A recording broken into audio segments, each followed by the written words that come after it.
If you want to grab our men's lifestyle supplement and male advantage ebook, all links are in the bio. Then what they do is they microdose testosterone, or they dose testosterone within the natural range, okay? So a natural range might be considered 950, 1000 nanograms per deciliter or something like that. I think I'm right on that. I'm not 100% sure, but you guys can figure it out. Do your own research. But they'll take it from 600 to like 950. Well, that's going to make a giant difference. You've just turned yourself into a natural genetic beast. And if you live a clean lifestyle, you might push that to 1000. Now you're going to get jacked as fuck because you've pushed your genetic potential for 2-3 years, which is what they all do. And then on year 4, when they're struggling to make gains, which is pretty much what everybody does, they go, okay, let's dose up on testosterone. I'm still natural because all I've done is just tweaked it a little. It's no different than somebody who's 40 who's on TRT. So they don't have that dirty conscience. And that's how they get away with this shit, okay?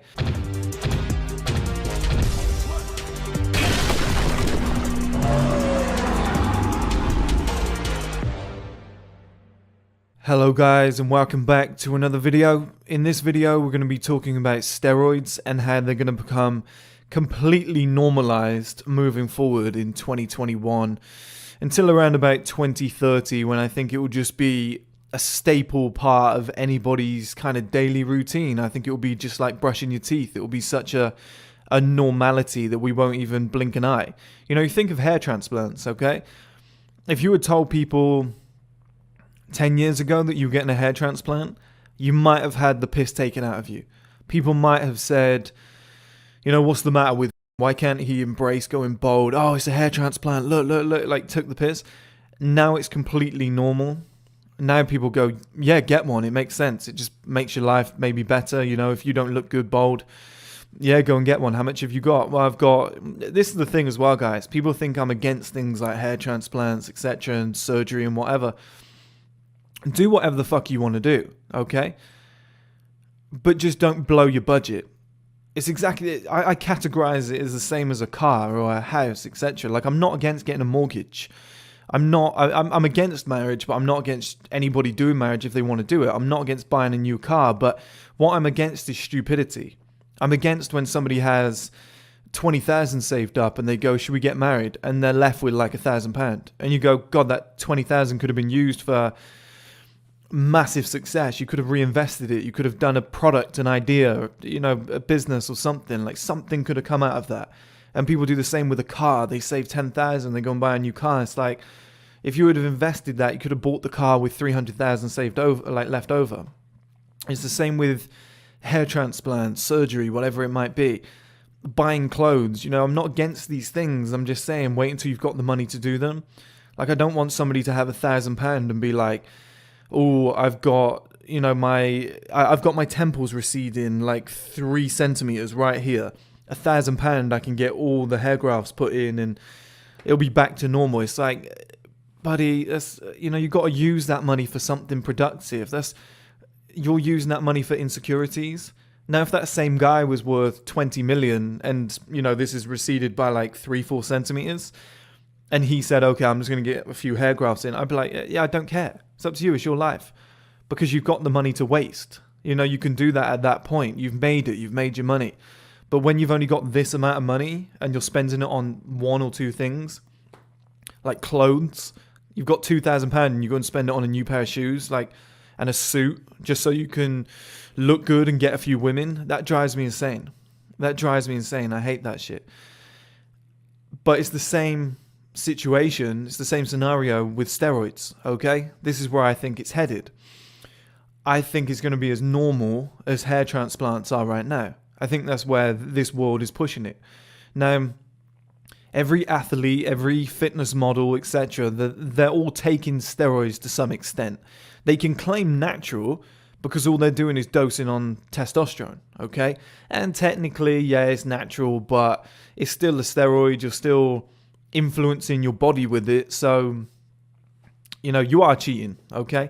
And they don't tell anybody either, which I think is a kick in the teeth. Like, I've got nothing against fitness models. They train very hard. Like, whether you're taking every steroid on the planet or whether you're taking nothing, the work rate doesn't change. You still have to hustle. And that's what I respect with these fitness models. What I don't respect is the Kylie Jenner effect. The way that they won't tell a 14-year-old what they did to get in the shape they're in. So you get a big fitness model, a couple million followers, some 14-year-olds like, I want to start a little gym cycle, what do I do? They're like, here's your routine, here's your structure, whatever. And yeah, it helps, okay? They're going to get in better shape. They're definitely inspiring and helping this kid. But at the same time, they're not saying, hey, my testosterone was 600. I think it's nanograms per deciliter, okay? NGDL, something like that. Then what they do is they microdose testosterone, or they dose testosterone within the natural range, okay? So a natural range might be considered 950, 1,000 nanograms per deciliter or something like that. I think I'm right on that. I'm not 100% sure, but you guys can figure it out. Do your own research. But they'll take it from 600 to like 950. Well, that's going to make a giant difference. You've just turned yourself into a natural genetic beast. And if you live a clean lifestyle, you might push that to 1,000. Now you're going to get jacked as fuck because you've pushed your genetic potential for 2-3 years, which is what they all do. And then on year 4, when they're struggling to make gains, which is pretty much what everybody does, they go, okay, let's dose up on testosterone. I'm still natural because all I've done is just tweaked it a little. It's no different than somebody who's 40 who's on TRT. So they don't have that dirty conscience. And that's how they get away with this shit, okay? So they dose up on it. They get it up to 950, 1,000, something around that range. They might stay on it once they've got enough money. A lot of these fitness influencers are making a bomb, or they'll get on it to begin with and throw a little budget at it for 6 months to a year, get in the best shape of their life, land a few modeling contracts, Gymshark deals, etc., and then they keep funding it. And then that way there's no half-life. There's not really any side effects because it's within a natural range. They have their bloods tested all the time. It's under doctor supervision, It's very easy to do. And that's what pisses me off, is that Kylie Jenner effect where all these young girls are like, I want to look like Kylie. I wonder if I can go through puberty soon and look like... she starts saying, I just do this with my lips. And a couple of squats. That's how I got thick lips and a thick butt. Yeah, sure. Okay, yeah. And then she sells billions of fucking lip kits, makeup kits and all that shit. That annoys me because all these young people don't understand it's like £20 million worth of fucking surgery. And it annoys me in the fitness industry too. Like, people don't know that. However, I think with people like me and others out there that know this and they have this information, the old school kind of mentality of, is he natty or not? I think that's going to go. I think, come on, let's not be brain dead, okay? Anybody who looks fucking superior, who looks superhuman, like they're in a fucking film like Terminator, yeah, they're dosing on something. Now, it might be HGH, it might be SARMs, it might be EPO, I don't know what it is, right? But for the majority of these guys, they're worried about their hair. They're worried about their hairline, Their body is half the battle. And their looks are another 50% of it, okay? They want to look good as a combination. So what they do is they dose on testosterone. They dose on testosterone enough within a natural range so that their body doesn't become affected, okay? If you went, okay, tomorrow I'm going to get on Winstrol, Dianabol, stuff like that, Tren, you'd be fucked. You'd be fucked in a couple of years. The side effects off the back of that, if you didn't know what you were doing, are terrible. With testosterone, if you just microdose that, even if you took yourself from, let's say your testosterone is currently 500, you've had okay results in the gym, let's say you bump that up to 800. Not that crazy. My dad was able to have 770, I think, whilst on estrogen tablets with cancer. Okay? That's what they did. They tried to get his testosterone down. He still had 770. So the guy's just a natural beast, all right? So you'd be at like an elite man level, okay? Just natural elite man, like 800, whatever, 850, you'd be a bit of a beast. Going up from 500. It's not going to do too much to your body. May give you a hormonal imbalance because it's not natural to you, but it's not going to do too much. And this is what all the fitness influencers are doing. This is what all the footballers are doing, etc. That's why I think, for example, the Premier League this season in football has been, soccer for you Americans has been so weird. I think it's because they're getting tested all the time due to COVID. They're not able to take the supplements they used to take. It's just my theory, okay? But I believe this kind of mentality or this kind of practice, if you would, is going to become normalized. From probably this year onwards, people are going to realize, oh, this is what these fitness models are doing. I'm going to do the same. and everybody is going to kind of microdose their tea and let it go up slightly higher, and it's going to become as normal as having your porridge oats in the morning. I really think it's going to be like just taking your creatine. You just take your testosterone, you boost it by 200-300, you get jacked, you look great, you move on with your life. And why I'm bringing this to you guys is I want you guys to start looking into it. I'm not saying tomorrow go and take TRT, testosterone, just start boosting your T levels and get them up. It's dangerous, okay, if you don't know what you're doing. But start looking into this subject. Start entertaining it. Start breaking down the stigma that all steroids are bad. Because a lot of these fitness models have proved it. You can live a very healthy, good quality life by just microdosing your testosterone levels up by 200-300. Okay, and you're going to have more energy, you're going to be more productive, more motivated. Now, no secret, most guys over the age of 40 who have got a bit of money, they are on TRT. But there's a stigma with guys who have already got high T. Let's say you're 25 years old, your testosterone is 750.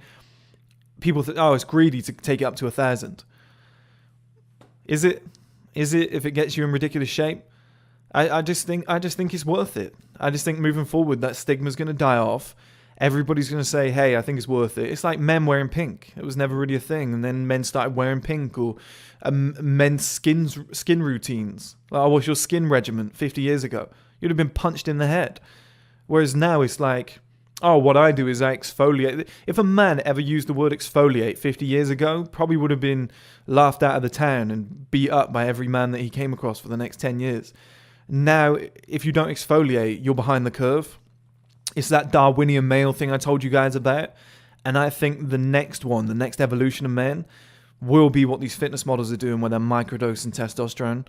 Now, my plan, this is kind of not really my first year of training, it's my second, but there was a break in between. So I'm going to consider it as like my first, or I'm going to consider it as my second, I guess. But I haven't made any extra gains on what I had before. So I'll see where it goes. I'm going to consider this maybe the first year, and then I'll do another year next year of bulking, see where I get, see what kind of gains I make. I'll get above 100 kg comfortably. The next year, I'll play it by ear, I'll gauge it. As soon as I plateau, and I'm like, another bulk just doesn't seem feasible, I am going to microdose testosterone. I'll get mine tested. I think I've had it tested before, and they said it was one of the highest natural ranges they'd ever seen, so I don't think I've got many problems there. Hence why I think I made such good gains. But I think what I will do is just bump it up by, hair loss, not a problem. So I think I'll bump it up by 100, 200 and just see what extra results I can get. Maybe just add another 5-6 pounds of lean muscle and be like, okay, that's it.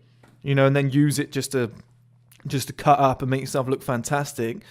And then just say, okay, I'll either keep it at my natural range now, or I'll just microdose forever, so that even when I get into my late 30s, 40s, 50s, whatever, I still look great. It's like an elixir of youth. I just don't see, it's like a fountain of youth. I don't see anything wrong with it. Women are getting plastic surgery, men can up their T levels.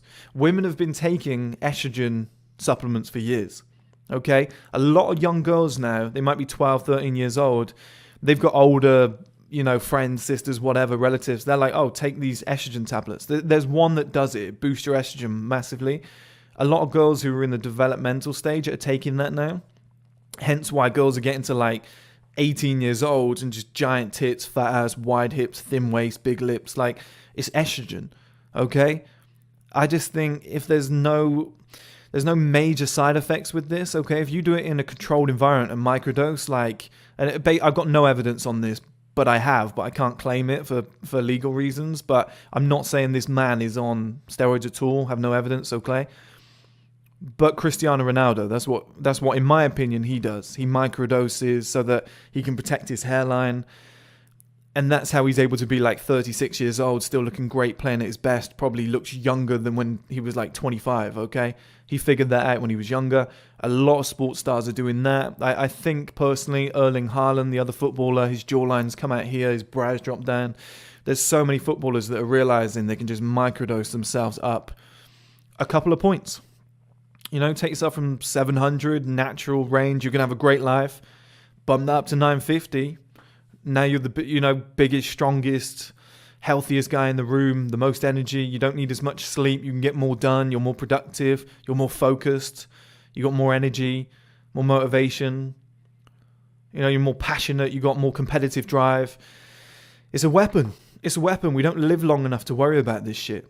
I just think it's going to become so normal. And I just think if you don't start, I'm not saying get on it now, but if you don't start entertaining it and you don't say, okay, I'm going to, and this is really important. When you're training, because it's mainly about fitness, when you do your first year of training, do it natural. When you do your second, do it natural. When you do your third, do it natural. When you get to your fourth year of training, hopefully you've done the research up to that point. Start entertaining it. Start entertaining it. Start thinking about it, okay? I just think you can get left behind if you don't do it. If you want to grab our men's lifestyle supplement and male advantage ebook, all links are in the bio.